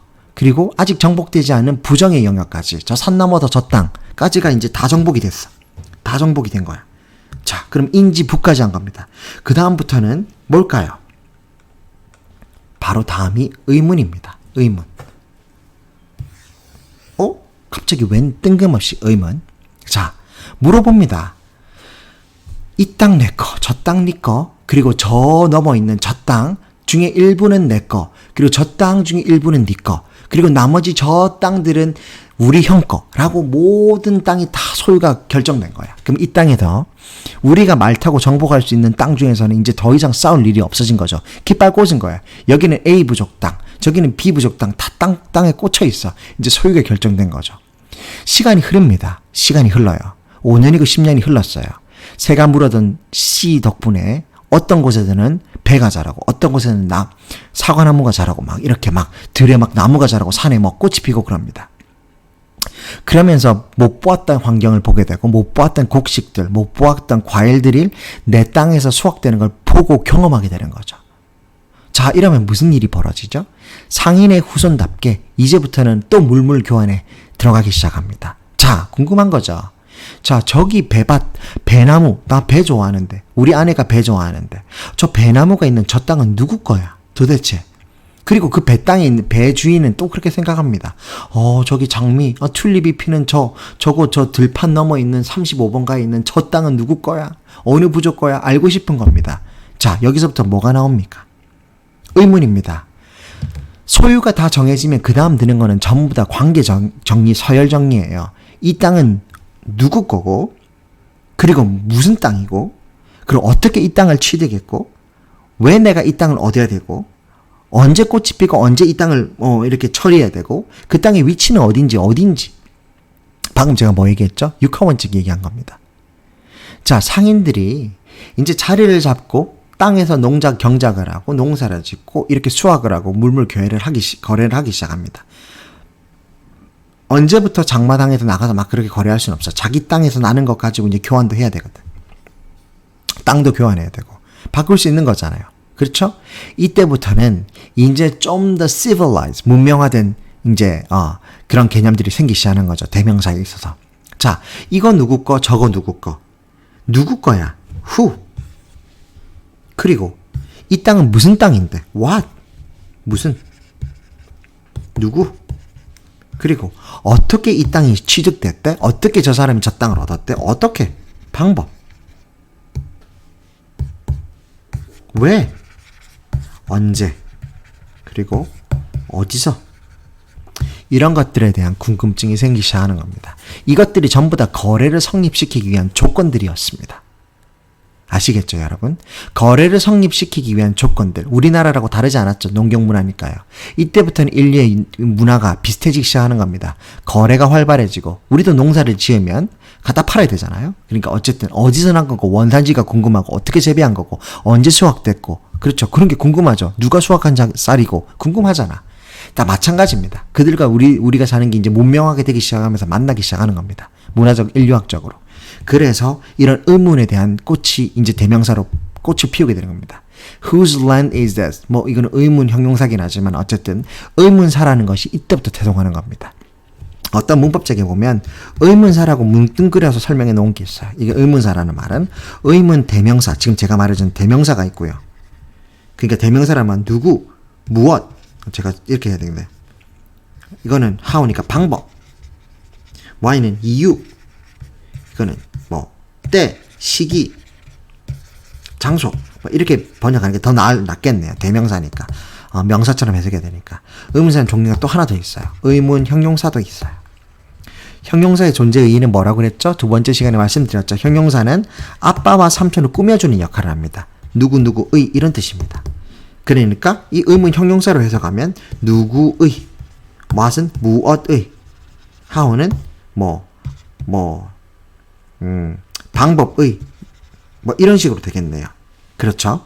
해석해 보면, 뭐, 이렇게. 잠깐만요. 그러니까 이런 식으로 해석될 겁니다. 그러니까 의문 대명사가 있고 의문 형용사가 있다는 거. 그러니까 그런 책들이 의문사라고 돼 있으면 헷갈리지 마시고, 제가 일부러 의문 형용사는 여기 넣지 않았습니다. 다 같은 의미예요. 그러니까 제가 설명드린 팔품사 5, 3절의 가계도를 이해하시면 형용사 역할이 뭐야? 키워드 뭐야? 수식. 누구를 수식하는데? 아빠와 삼촌 따라가서 목욕탕 가잖아. 아빠와 삼촌을 수식하니까 아빠 삼촌 앞에 위치해서 뒤에 아빠 삼촌을 수식해 주는 겁니다. 아빠 삼촌 등 밀어주는 거예요. 그러니까 그게 내용의 전부니까 이런 용어 하나하나를 다 집착하시면서 문법책을 보고 스트레스 받지 마십시오. 제 이야기를 들으시고 이 용어가 뜻하는 바를 이해를 하시면, 아, 이게 별게 아니네. 앞에 중요했던 말은 이 의문이란 말이었다는 거. 이게 중요했던 것이지 이 뒤에 말은 중요했던 것이 아닙니다. 왜? 꼬리에 그냥 엔진 부스터를 뭘로 다니냐에 따라서 그냥 달라질 뿐입니다. 그렇다고 그 차가 태생이 바뀝니까? 그 카메이커는 여전히 현대차면 현대차, 페라리는 페라리 정해져 있는 거예요. 액세서리를 바꿔 낀다고 해서 그 차가 바뀌는 건 아니에요. 그쵸? 그러니까 앞에 중요한 말은 의문이었습니다. 자, 의문 자체가 어쨌든 대명사 파트에서 출발했다는 걸 알고 계시는 게 중요합니다. 아시겠죠? 자, 그래서 이제 거래를 하려면 이런 의문사가 태동했다는 거. 그리고 마지막으로, 자, 짜자잔. 오늘의 주인공. 대명사 중에서도 주인공이 등장합니다. 여러분, 저는 학생들에게 이걸 가르칠 때마다, 제가 수많은 학생들을 가르쳤습니다. 아이부터 노인들까지, 그리고 남녀노소 구분할 거 없이 참 많은 사람들을 만났습니다. 외국인 노동자들도 가르쳐 본 적도 있고요. 근데 그런 사람들의 다 모든 특징들이 있어요. 내가 영어를 잘해야 되는 누구나 갈급함이 있는데, 내가 영어 공부를 해보고 학원을 다녀보고 이렇게 강의를 들어보고 저렇게 강의를 들어보고 해도 공통적으로 제가 방금 말한 모든 데모그래픽 안에 들어있는 이 모든 사람들이 공통적으로 하는 말이 있어요. 나 관계대명사 몰라. 관계대명사 더럽게 어려워. 관계대명사 모르겠어. 지금 이 강의를 듣는 사람들이 지금 관계라는 말 보자마자 경련을 일으키신다면 여러분들도 그중 하나죠. 여러분들의 성적이 높든 낮든 다 상관없습니다. 관계대명사는 누구나 어려워요. 왜? 우리나라 말에 없는 개념 중에 꼭대기 탑 1이거든요. 영어의 탑 3 어려운 문법들이 있습니다. 제가 나중에 하나하나 설명할 거예요. 그 중에 하나가 뭐 4대 준동사 분야라든가, 그리고 접속사 파트가 어려워요. 근데 이 관계대명사는 바로 대명사랑 팔품사 중에서요. 대명사란 접속사가 짬뽕된 합쳐진 겁니다. 무려 팔품사 중에 2개예요. 삼촌과 막내딸. 막내딸과 삼촌의 콜라보레이션이 바로 관계대명사입니다. 근데 이름은 대명사네요. 자, 학렬상 삼촌이 위입니까? 막내딸이 위입니까? 당연히 삼촌이 먼저 태동한 겁니다. 그래서 이름을 대명사라고 붙인 것일 뿐, 대명사이기도 하면서 접속사이기도 한 것이 바로 관계대명사라는 거예요. 이렇게 해서 학생들이 관계대명사만 나오면 부들부들 떱니다. 부들부들. 중학생 때도 떨고 고등학생 때도 떨고 수능에도 나와도 떱니다. 이게 뭘까 고민하다가 수능 쳐버려요. 그리고 공무원 치는 사람 마찬가지예요. 공무원 치는 시험 치면 합격점이 딱 있어요. 60원, 65, 70점, 70 딱 정해져 있는데 이 관계대명사 파트에서 다 틀리거든. 학원 강사들도 똑같은 강의를 합니다. 관계대명사 모르시겠으면 접고 가세요. 이렇게 하는 강사들도 좀 봤어요. 괜찮아. 나머지 거 다 맞으면 되니까. 근데 다른 과목에서 죽쓰면 영어에서 이 한 문제 맞을 수 있는 걸 틀리면 안 되거든요. 그러니까 그렇게 공무원 시험이 해마다 한두 문제로 당락이 결정됐는데 무책임하게 이거 괜찮아, 넘어가, 접고 가 할 수 있습니까? 하면 안 돼요. 사실 관계대명사가 어렵지만 역설적으로 허점이 많은 문법입니다. 이 진위를 빨리 파악하면 관계대명사 자체가 그렇게 어려운 문법이 아니라는 걸 금방 알 수 있어요. 제가 명사랑 대명사 그리고 감탄사까지만 하고 제가 연습 문제로 한번 문제들을 가지고 실제로 제가 강의한 것이 어떻게 실제 문장에서 적용되는지 알기 쉽게 정말 제일 쉬운 문장으로 구성해서 여러분들께 보여드릴게요. 그러면 내가 얼마나 알고 있는지 알 수가 있어요. 실제로. 그리고 그것이 얼마나 쉬운지도 알 수 있어. 근데 관계대명사는 어차피 대명사에도 지금도 해야 되지만 접속사 파트에서 자세히 다룰 거거든요. 그러니까 이거는 나중에 막내딸 할 때 맨 마지막에 피날레로 남겨둘 거예요. 그렇게 길게 문법을 끌 생각이 없으니까 조금만 더 기다려 주시고요. 오늘은 어쨌든 대명사의 마지막 5번째 꽃이라고 보면 됩니다. 인지 부위간의 관. 이 관계에 대해서 설명했습니다. 이 관계 대명사가 왜 생겨났냐면 먼저 존재 이유부터 알아야 되겠죠. 그 바야바들이 이제 너와 나와 내가 거래한다. 이 땅 내 거, 저 땅 네 거, 그리고 산 넘어 저 땅 우리 형 거, 네 거, 내 거 다 한 다음에 물물 교환을 위해서 의문사까지 다 만들어냈어. 그러고 나서 봤더니 나중에 드는 생각들이 이것들은 너와 나의 관계구나. 그러니까 관계라는 말 자체가 꾸며주는 거거든요. 꾸며주는. 이 관계라는 말을 깊게 이해할 필요 없어요. 나와 너 그리고 정해진 물건들에 대해서 이제 관계를 설정해 주는 거야. 관계 설정. 근데 이 관계라는 말이 말 그대로 우리나라 말 관계처럼 relationship인가? 그 말은 아니에요. 그 말이 아니라 더 쉽게 보면은 형용사랑 맞닿아 있는 거예요. 꾸며준다. 꾸며주는 말을 아주 대명사와 접속사를 짬뽕시켜서 고급스럽게 해놓은 거예요. 자, 제가 예를 듭니다. 쉽게 해보죠. I like you. 그런데 윤데 봅시다. 유는 윤데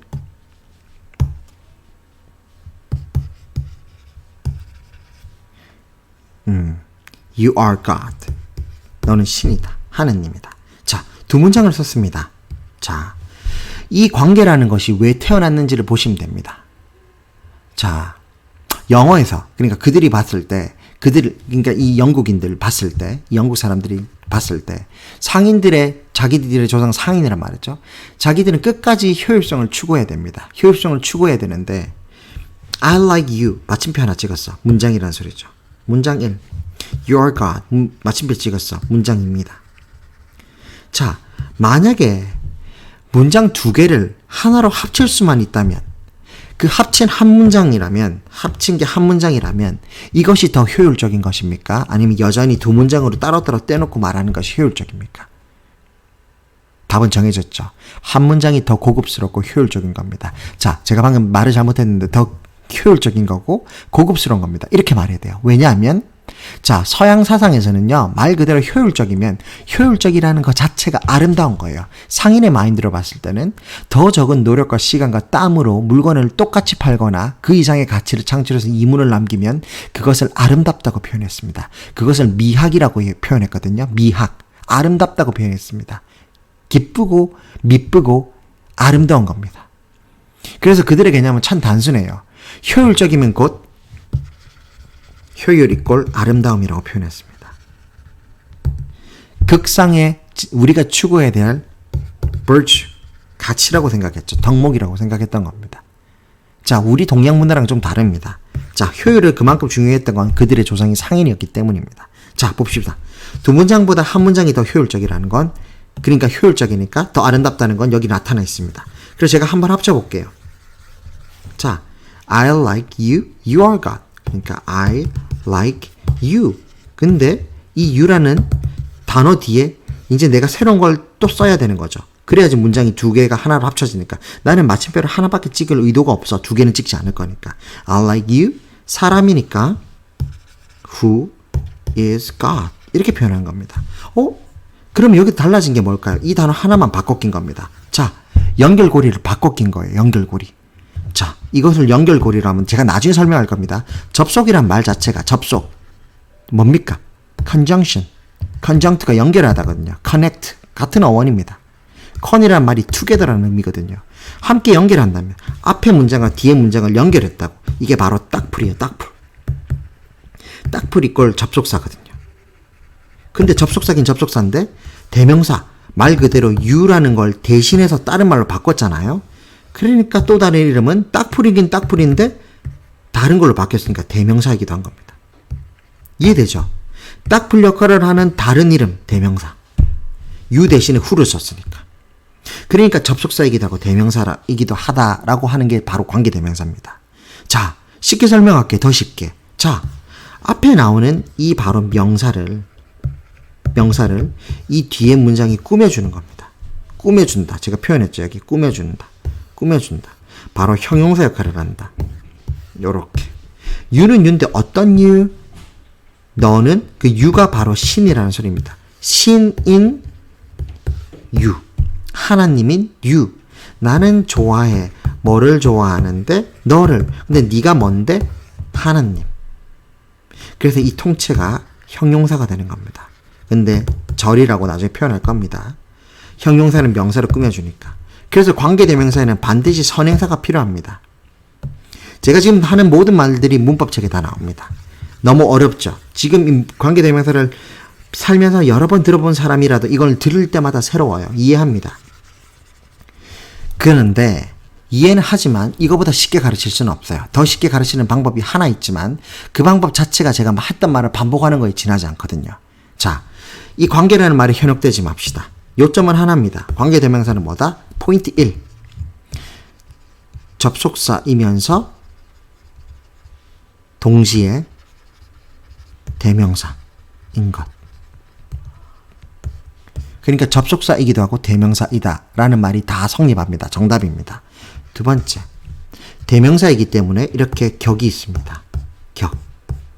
주어로 쓰였을 때, 소유격으로 쓰였을 때, 목적격 자리에 쓰였을 때 형태가 이렇게 바뀐다는 거. 왜? 대명사니까. 대명사니까. 명사는 격이 있다 그랬잖아요. 그렇죠? 계명사니까. 그리고 관계를 설정해 준단 말이 바로 아까 1번과 2번 문장의 관계를 설정해 준다. 그 의미가 이 의미였던 거예요. 1번 문장과 2번 문장의 관계를 뭘로? 딱풀 하나 붙여서 딱풀. 딱풀 하나만 붙이세요. 붙이면 마침표 하나로 줍니다. 원래는 마침표 2개짜리였는데 이거 다 생략하고 마침표 큰 거 하나만 찍으면 되는 거야. 딱풀이 필요한데 딱풀이 뭐다? 접속사. 근데 접속사 형태를 뭐라고 표현해줬다? 대명사의 형태로 설명해 준 겁니다. 그러니까 요것만 사용해야 됩니다. 그러면 마침표 하나로 한 효율적인, 더 효율적이란 말은 더 아름다운 문장. 그냥 더 아름답단 말은 더 교양 있는 문장과 동일어입니다. 교양 있는. 더 교양이 있으니까 더 수준 높은 거죠. 그래서 3대 어려운 문법 중 하나, 그리고 고급자가 되기 위해서 반드시 익혀야 되는 게 바로 이 관계대명사입니다. 관계 접속사라는 말은 없어요. 이 이름 자체가 관계사에서 왔기 때문에 이미 관계대명사 이름은 대명사 걸 그대로 취합니다. 왜? 삼촌이 위입니까? 접속사 막내딸이 위입니까? 뭐가 먼저 태어났어요? 대명사가 먼저 태어났거든. 접속사는 뒤에 생긴 말입니다. 그래서 제가 1번 세대, 2번 세대, 3번 세대 그리고 중요소 순서대로 그렇게 구분을 해놓은 겁니다. 이게 언어 분류학적으로, 문법적으로, 역사적으로, 언어학적으로 맞습니다. 이 모든 역사적인 사실을 고려하지 않고 문법책들을 써대기 때문에 여러분들은 계속 문법책을 볼 때마다 현기증이 나는 거예요. 볼 때마다 어렵죠? 새로운 말 같고. 자, 역사적인 사실에 기반해서 만든 겁니다. 대명사가 방금 말씀드린 그러한 이유 덕분에 먼저 태동했고, 대명사가 가진 이런 기능들, 격이 있다는 것, 이러한 격이 있다는 이 기능들을 가지고 그대로 접속사로 그대로 계승이 된 겁니다. 그러니까 저는 나중에 이 팔품사구 가기도에서 이렇게 표현할 겁니다. 삼촌이 막내딸을 지극히 사랑합니다. 마치 친자식처럼. 그래서 그 삼촌이 역할을 빌려주는 거예요. 이렇게 이해하시면 됩니다. 어느 집안에서나 나랑 궁합이 잘 맞는, 이게 확대가족, 대가족이라면 그런 멤버들이 있지 않습니까? 하나의 가족 이야기로 이해하시면 됩니다. 자, 여기까지 하죠. 자, 이렇게 하고, 자, 그러면 지금 관계대명사가 어떤 거라는 거 설명드렸습니다. 앞문장과 뒷문장의 관계를 설명한다. 자, 관계를 설명하지만 결국에는 뭐다? 형용사 역할을 하는 것이 바로 관계대명사라는 것만 알고 계시면 됩니다. 형용사 역할을 하는 것. 이게 바로 포인트 2입니다. 아까 1번 포인트 1은 접속사이면서 대명사인 것. 이거는 포인트 2입니다. 형용사 역할을 한다. 자, 이것이 바로 문법책에서 여러분들이 반드시 봤었어야 했고, 문법책이 활자를 아마 한 100, 200 높여서라도 한 장 안에 이 말을 크게 그렸어야 했던, 학습하는 사람들을 위해서 그렸어야 했던, 강조하기 위해 그렸어야 했던 단어였어요. 형용사라는 말입니다. 관계대명사라는 말을 지금부터 들으시면 여러분들, 제가 지금부터 오늘 강의의 핵심 하이라이트를 얘기합니다.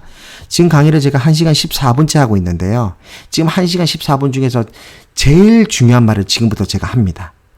관계대명사는요, equal 형용사라고 생각하시면 됩니다. 좀 더 확장된 개념을 얘기해 볼게요. 관계대명사는 독립적으로 쓰일 수가 없어요. 그래서 결국 절의 형태로 쓰이는데 나중에 설명드릴 거예요. 그러니까 관계대명사 절은 equal 형용사 절이라고 이해하시면 됩니다. 제가 지우면 안 되는데 지웠네요. 다 지우죠. 자, 기억하셨죠? 가장 중요한 말을 했습니다. 이 하나만 알고 오늘 강의를 접으면 될 것 같아요. 자, 나머지 거는 별로 중요한 건 아니지만 여러분이 안다고 생각하고 모른다고 생각하고 하나씩만 짚어드릴게요. 모르시면 아까 인칭대명사 I, my, me, mine처럼 문법책을 펴셔서 한번 보시면 됩니다. 그럼 그렇게 예문이 그렇게 많이 나와요. 그러니까 제 예문을 제가 굳이 여기서 들지 않는 이유도 그런 이유입니다. 저는 뼈대를 알려드릴 겁니다. 마치 엑스레이처럼요. 절대로 살을 갖다 붙여서 시간을 더 늘리거나 하지 않겠어요. 지금 저 혼자 이렇게 막 떠들어대도 중요한 말만 해도 벌써 1시간이 훌쩍 넘잖아요. 제가 만약에 예문까지 들면 오늘 강의 안 끝납니다. 그렇기 때문에 예문은 네이버나 구글에 바로 쳐보시면 바로 나와요. 관계대명사 예문이라고 한글로 치세요. 그럼 나와요. 그러면 문법책을 보시거나 그렇게 공부하시면 되겠습니다. 자, 사람이 있고 사물이 있어요. 격에는 항상 사람이 있고 사물이 있습니다. 자, 인칭에 it이 있었죠. 그게 바로 사물입니다. 관계대명사도 대명사니까 격이 있습니다. 격. 주격으로 쓰일 때, 즉 주격이 뭡니까? 은는 이가의 위치에 있을 때, 맨 앞에 주어 자리에 쓰였을 때, 소유격은 무엇의 자리에 쓰였을 때, 즉 형용사, 명사 앞에 쓰였을 때, 목적격은 뭡니까? 목적어 자리, 을로 쓰일 때, 바로 오죠. 문장 안에서 오의 위치에 쓰일 때 이게 격입니다. 자, 그러니까 사람일 때는 who, 누가, 누구는, 이렇게 쓰면 되고, 소유격은 뭐라고 표현할까요? 누구의, 목적격은 누구를. 자, 사물은 어떤 것입니다. 말 그대로 어떤, 있는 이가 갖다 붙이시면 되고, 어떤의, 그리고 위치도 형태는 똑같아. 어떤 것을, 어느 것을. 자, 그리고 마지막으로 공통, 사람 사물 공통이 바로 that입니다. that. 주격 자리든 목적격 자리든 이게 바로 꼼수 같은 건데요. 이것도 저것도 모르겠다. 격에 대해서 모르겠다. 그럼 무조건 드립다 그냥 that을 갖다 박으시면 됩니다. 이 딱풀 자리에. 그러면 10중 한 7개는 맞아요. 70%는 정답입니다. 근데 학교 시험에서는 절대 이렇게 나오지 않아요. 영어 선생님이 아주 천사 같아. 여러분들의 학교 영어 선생님, 중학교 영어 선생님, 고등학교 선생님이 천사야. 그럼 점수 주려고 만든 문제면 그냥 that 갖다 붙이게 보기에다가 오지선 다형에다가 that도 넣어 놓습니다. 그런데 대부분의 선생님들은 영악하죠. 절대로 이걸 모르면 못 맞추게 해놔. 그래서 복수로 맞는 것을 모두 골라라 이렇게 내요. 제가 학원에서 잠시 한국에서 강의할 때 경남 지역에서 가장 큰 학원에서 입시학원에서 영어 강의를 하는데 거기 시험 문제 학교 기출 문제라고 선생님들이 갖다 줘서 제가 봤어요. 어떤 시험들이 나오나 중간고사에 봤더니 중학교 3학년이에요. 봤더니 관계대명사 파트를 내면서 역시나 똑같이 방금 제가 말한 이렇게 내는 거예요. 학교 선생님들이 똑똑하세요. 애들이 영악하니까 더 영악하게 이게 that도 써도 되는데 방금처럼 that도 써도 되는데 확실히 되는 모든 걸 골라라 한 거야. 그러니까 사람이면 who를 같이 써야 되겠죠. 그 정답은 1번하고 5번이었어. 1번이 제 기억에 1번이 that이었고 2번이 who였던 거야. 그랬던 것 같아요. 정답이 1번, 5번이었어. 근데 그거를 또 1번, 5번 하지 않고 보기 1번은 1과 5, 2번은 1과 3, 3번은 1, 2, 3 이런 식으로 해놓잖아요. 여러분 그 멀티플 초이스 많이 해보셨죠? 그런 식으로 내놓은 거야. 그러니까 학생들 정답률이 이 문제만 30%. 통계를 내니까요. 10명 중에 3명만 맞춘다 이거야. 그러니까 관계대명사를 제대로 알고 있는 중학교 3학년 학생들은 10명 중에 3명밖에 안 된다. 중학교를 졸업할 때까지. 그렇게 보시면 됩니다. 그게 통계예요. 영어를 3년 배워도 관계대명사를 공부할 때는 완벽히 공부하고 중학교 3학년을 졸업하는 학생들은 겨우 10명 중에 3명밖에 안 되는 거예요. 통계적으로 보통 평균을 내면. 이게 어렵다는 건 저도 이해합니다.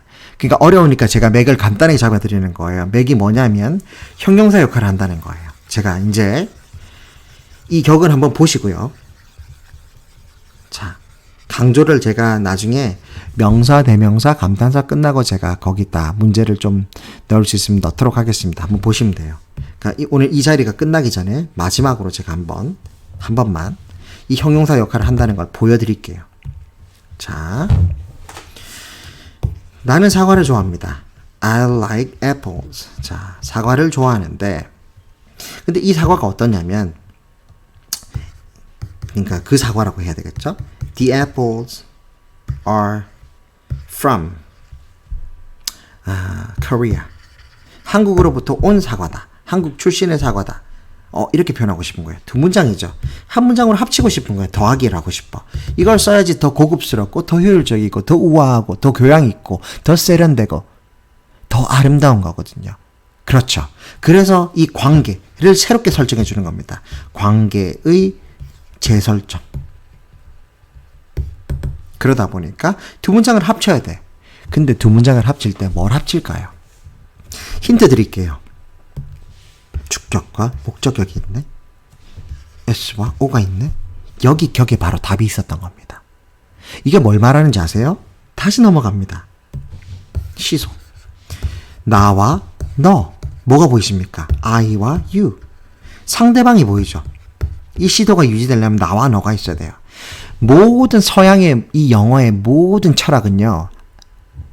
지금 제가 말한 이 원리로 이해하시면 10개 중에 9개가 다 풀이가 됩니다. 서양인의 조상은 누구라고요? 상인.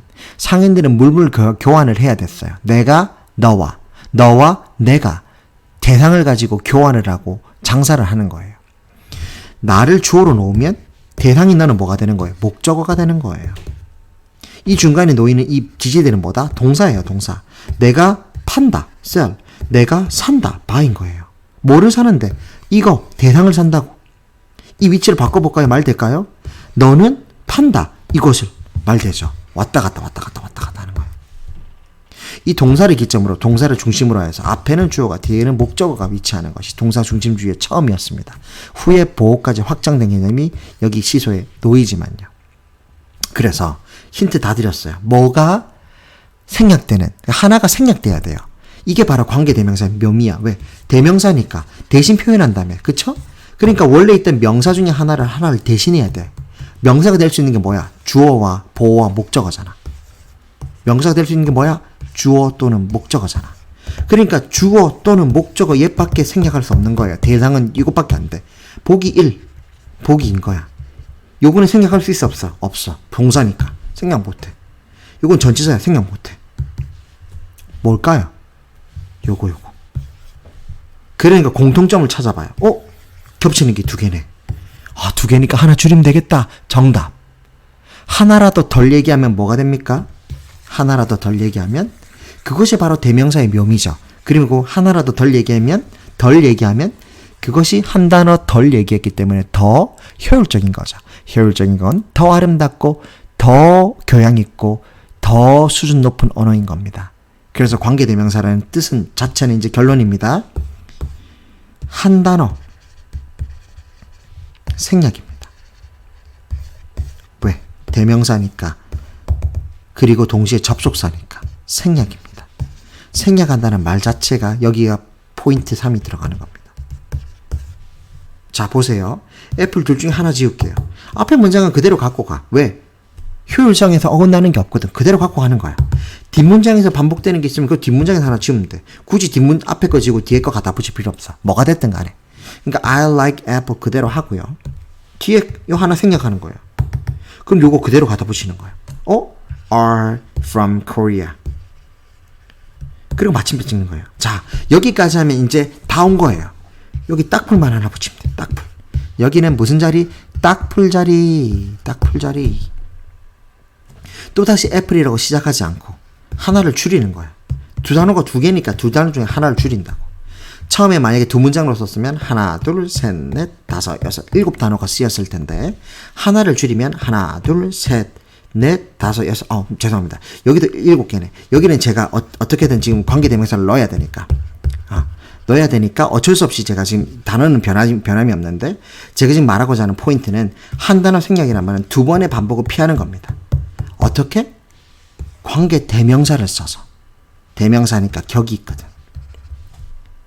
그렇죠. 이 애플은 애플인데 뒤에 생략된 이 자리가 무슨 자리였다? 주어 자리였어. 주격에 맞는 거 붙이면 되겠네. 근데 주격에 맞지만 사물이니까 which, 뭘 모르면 그냥 that 갖다 붙이면 돼.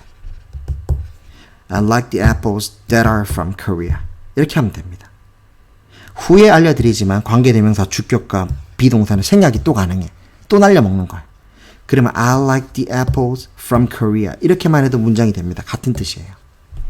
이거는 수준이 너무 높아. 이것까지 아실 필요는 없어요. 자, 포인트는 다 나왔습니다. 한 번 더 적을게요. 바르게. 그리고 이제 오늘 강의를 진짜로 마무리하겠습니다. 자, 보세요. I like apples. 전 제가 that을 이거로 쓸게요. That are from Korea. 자, 이 딱풀을 보세요. 딱풀. 이게 바로 관계를 지어주니까 두 문장의 관계를. 근데 대명사야. 대명사를 쓴 거야. 대명사인 겁니다. 후에 보면 접속사이기도 합니다. 어쨌든 쓴 거야. 보시면 관계 대명사는 항상 절을 이끈다 했죠. 기억하셔야 돼요. 이게 통째로 절이라는 거예요. 절의 개념을 제가 나중에 설명드릴 거예요. 지금 그냥 들으세요. 두 단어 이상의 절.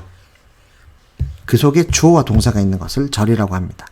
두 단어 이상이면서 그 안에 주어와 동사 역할을 하는 것이 있으면 절이라고 이름 붙이는데 관계대명사가 이끄니까 관계대명사로 시작하니까 이름이 관계대명사 절이라고 붙은 겁니다.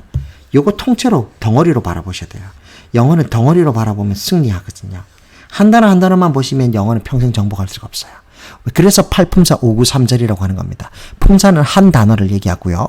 구는 두 단어 이상을 얘기하고요. 절은 두 단어 이상인데 그 안에 주어 동사가 포함된 걸 절이라고 합니다. 그러니까 점점 덩어리가 커진 거죠. 그래서 8품사 5구 3절까지 확장된 개념을 마지막에 제가 여러분께 드려야 이 모든 개념이 하나처럼 살아 숨쉽니다. 지금은 그냥 들으세요. 절이니까 절은 통째로 보셔야 돼요. 여기 보시면 통째로. 이게 통째입니다. 자, 이 통째로가 무슨 일을 하는지가 중요한 거예요. 무슨 일을 할까? 제가 뭐 한다고 했죠? 2번 포인트에 뭐 한다고 했지? 형용사 절. 즉 형용사 역할을 하는 절이 된다 했죠. 형용사는 무슨 역할을 하죠? 명사를 꾸며주는 역할. 자, 요거 전체가 앞에 있는 명사 애플이라고 하는 명사를 꾸며준 겁니다. 명사를 꾸며주니까 이거 동체는 뭐다? 형용사절이 된 겁니다. 자, 제가 감히 얘기하겠습니다. 여러분, 문법을 공부하지 않은 사람 지금 제 말 잘 들으시고요. 문법을 어설프게 공부하신 사람 잘 들으시고요.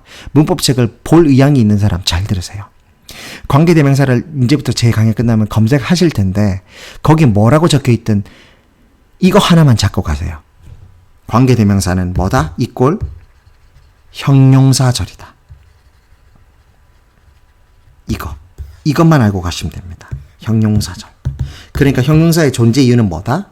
아빠와 삼촌, 즉 명사와 대명사 앞에 반드시 나옵니다. 그래서 문법책은 앞에 나온 데서 앞선자를 써서 선행사라고 표현합니다. 흔들리지 마세요. 선행사는 딴 말이 아니야. 사자로 끝난다고 또 팔품사 중에 하나구나 이러지면 안 돼. 이건 팔품사가 아니야. 그냥 이걸 지칭하는 말이야. 이 자리에 놓인 이 말의 자리 이름이 바로 선행사란 말입니다. 앞선자에 놓였다. 앞에 나온다고 해서 선행사.